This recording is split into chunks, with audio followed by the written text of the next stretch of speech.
But we have a very strong relationship, Howard, I would say, economically with China now, getting much better. They have to give us magnets. If they don't give us magnets, then we have to charge them 200% tariff or something, you know. But we're not going to have a problem, I don't think, with that. I think that's perhaps behind us. You know, China intelligently went and they sort of took a monopoly of the world's magnets. And nobody needed magnets until they convinced everybody 20 years ago, let's all do magnets. There were many other ways that the world could have gone. But so it'll take us probably a year to have them. We're heavy into the world of magnets now, only from a national security standpoint. But we have a powerful thing. It's airplane parts. They have many Boeing jets. You know, they had 200 jets that didn't fly.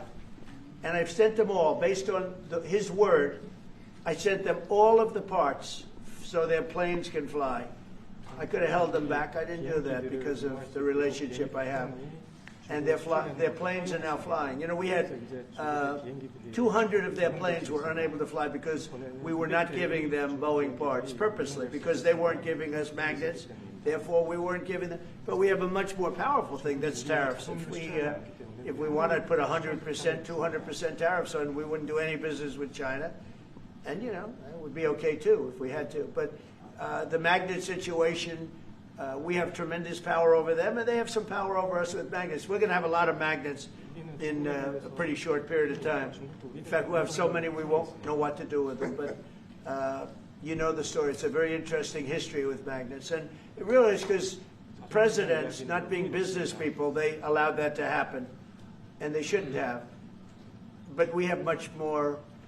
I mean, look, in terms of playing the cards, we have much bigger and better cards than they do.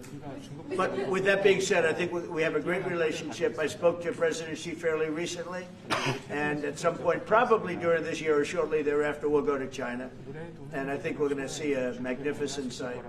It's a great country.